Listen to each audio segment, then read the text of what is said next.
Hey guys, Laura and Chad here with Pete's RV TV. We're coming at you with a quick service tip.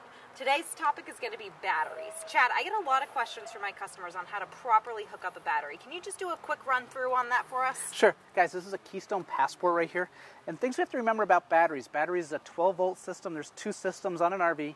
We have a 110-volt, which runs our air conditioner, our microwave, and our outlets.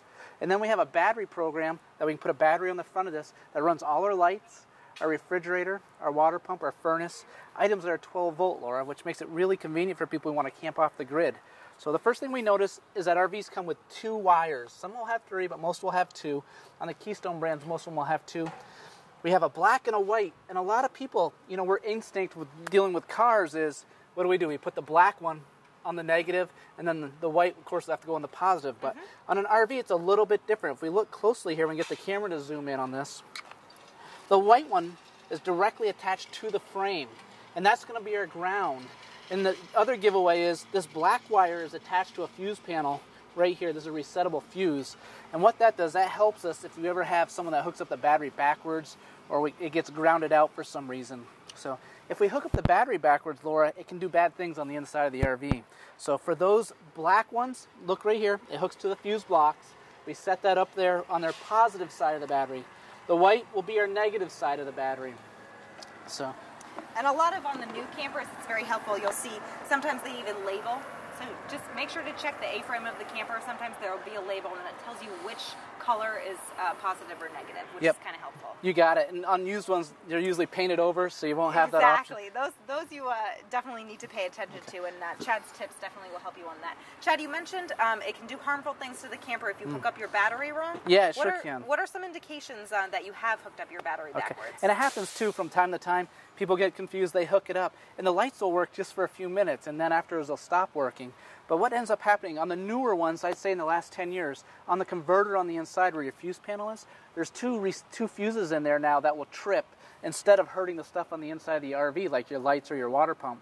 So if you ever hook this up backwards, kind of the dead giveaway is the battery will never recharge. So the way the system works, when we plug this in the outside power, it actually recharges the battery on this. Well, if we trip those two fuses, you're not getting any 12-volt power inside the RV. So your microwave, your air conditioner, outlets will all work, but you won't have any lights or water pump or your furnace. That won't work. So that's usually the dead giveaway. It's just as simple as replacing those two fuses. It's a lot safer now than it used to be. It used to be where if you hook these two up backwards and we were plugged in, we could almost create a fire in an RV. So it's been a real nice improvement. Definitely. I've definitely hooked up a battery backwards once or twice in my life. It's usually sparks and everything, so it is obvious when you have hooked it up backwards. That's for sure. So let's talk about battery care just for a minute. We use the HD24 series batteries with, depending on which store you buy out of. This one here is an interstate battery. So it comes with, we want to use a nice sturdy plastic box that fits right on the front of the trailer here. And then we'll take our battery, set it in. Then we have our two wires. So we've got the black wire, which we already saw a little bit earlier. That's going to be our positive.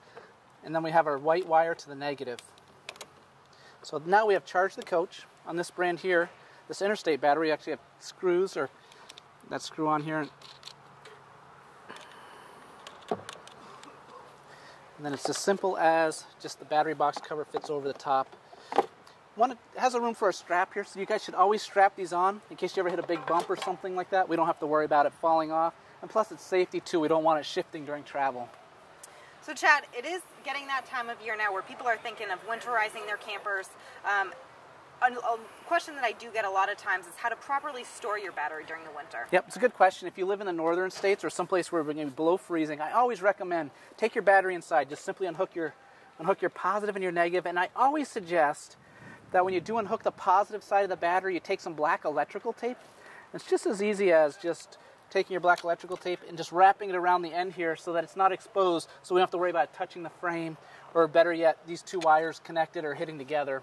Okay, so we'll put some black tape on it. I've even seen some people take some garden hose and just cut a little piece of garden hose, and that slides, it's almost the perfect size to slide right over the end.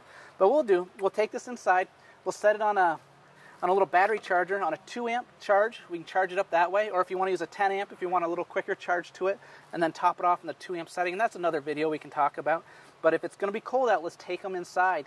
If you're just in a place where you're just going to store it for a week, just simply pull the positive side off the battery so your leak detector inside doesn't run down your battery. And then with your next trip, you can just hook it right back up. Absolutely. A lot of great tips. You definitely want to make sure you're having your battery last as long as you possibly can. And Chad gave us some great tips on that.